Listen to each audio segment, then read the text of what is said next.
नगरी प्रयागराज का एक और नया वीडियो के साथ स्वागत बटे।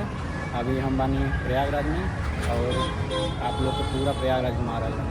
ये प्रयागराज दर्शन का चौथा वीडियो है। एक से पहले 3 वीडियो में आप लोग का शहर का पार्क बहुत सारा हिस्सा घुमा चुकल बनी और इस वीडियो का शुरुआत हम कर रहा बनी प्रयागराज संगम रेलवे स्टेशन से। एक पहले नाम रहा प्रयागराज घाट, काफ़ी एक ज़्यादा डेवलपमेंट हो चुकल बटे और एक नाम बदल के प्रयागराज संगम हो चुकल बटे। और वैसे ही लास्ट स्टेशन है और यहाँ ये लाइन ख़त्म हो जाले और दूसरा एगो और एक ठीक बगल में लाइन बटे दारागंज, सामने नीला कलर का सेट दिख रहा है वो है दारागंज रेलवे स्टेशन। वो मेन लाइन है हुए जौन की प्रयागराज जंक्शन तक जाला। यह दारागंज रेलवे स्टेशन, वैसे ही रेलवे स्टेशन कुछ साल में ही खत्म होके वाला बटे, कहाँ से कि जौन main Prayagraj junction rail line आवेले वो ओकरा खातिर अलग से गंगा नदी पर पुल बन रहा बटे और ई वाला ट्रैक यहाँ से कट जाए और स्टेशन के ख़त्म कर दिया जाए। ये वजह से स्टेशन का कोनो प्रकार का डेवलपमेंट नहीं होत। मतलब पुल जौन दिख रहा बा ये हुए पुराना वाला लाइन और यहाँ से ये कट जाता नया वाला लाइन और ये अभी यही आगे चल के ये मेन लाइन रही, बाकी रास्ता बंद कर दिया जाए। ये आदि शंकर विमान मंडपम 3 तल में बाटे।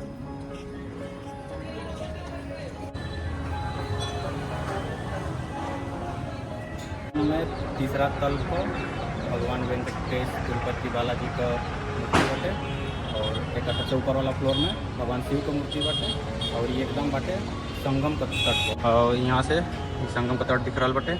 इधर रहे हुए शास्त्री ब्रिज, एक बगल में जो नया रेलवे ब्रिज के बारे में बात करते हैं वो बन रहा बाटे और इधर हुए मेन प्रयागराज का संगम। इधर से गंगा नदी जा रहा बड़ी और इस साइड से यमुना नदी और इधर से मिलके वाराणसी होते हुए गाजीपुर बक्सर गंगा जी चल जाली। और ये पूरा क्षेत्र में मेला का तैयारी चलता है, महाकुंभ बाटे 2025 में और पूरा जितना सड़क दिख रहा बा हर सड़क का चौड़ीकरण हो रहा बटे।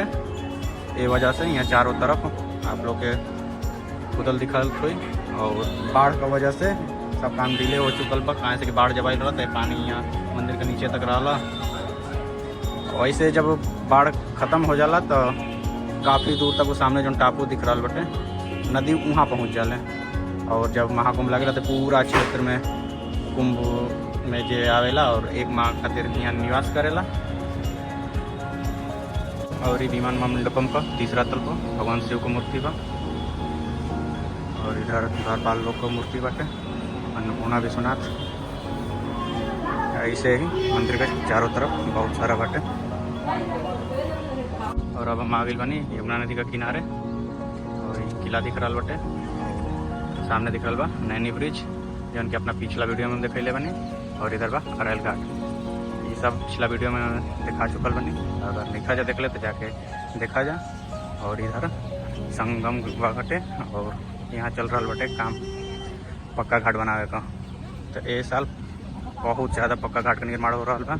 वैसे अब तक का निर्माण हो जाए के चाहे, कहाँ से कि अक्टूबर महीना चल रहा बा, लेकिन बाढ़ का वजह से देरी हो चुकल बटे तो शायद ही बन पाए, कहाँ से कि जनवरी में महाकुंभ का शुरुआत हो जाला।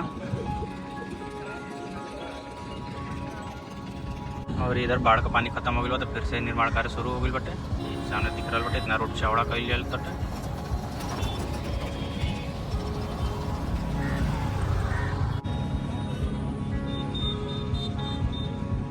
सामने हनुमान जी का मंदिर बा और विमान मंडपम सब पानी डूबल रहा और कीचड़ भइल बटे। और इधर सामने बनल बटे आरती खातिर। जब वैसे तो आरती संगम पर ही होले, लेकिन जब बाढ़ आ जाले तो यहाँ सामने बनल बटे पक्का घाट बनल बटे और वहाँ आरती होला। और फिर बगल में शास्त्री ब्रिज बा और हनुमान जी के जब बंधा वाला हनुमान जी भी बोलल जाला।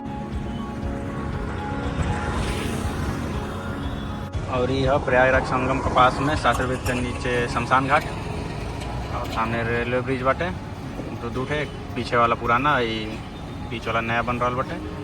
और यहाँ शमशान घाट वही से जब बाढ़ आवेला ना तो जो रोड दिख रहा बा ये पर लाश जलावल जाले। और इधर सामने जो रास्ता ऊपर जा रहा बटे ये हो गए दारागंज। आई तीनों ब्रिज का नीचे पक्का घाट का कंस्ट्रक्शन चल रहा बटे, एक जनवरी से पहले कंप्लीट करे के बा, कहाँ से कि इधर पूरा कल्पवासी लोग नहाला और नदी को वो साइड भी कल्पवासी लोग रहेला तो खूबसूरती का इलाका है। इधर जेसीबी लगल भी है, काम चल रहा बाटे तेजी से। और ये पुल का काम भी अधूरा भी बाटे, एके भी कंप्लीट करे के बा।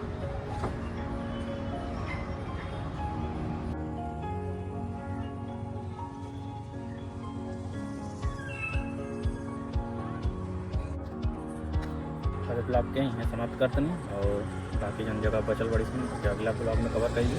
अगर ब्लॉग अच्छा लगा तो अपने दोस्त लोगों के साथ शेयर करें, लाइक करें और सब्सक्राइब करें। धन्यवाद।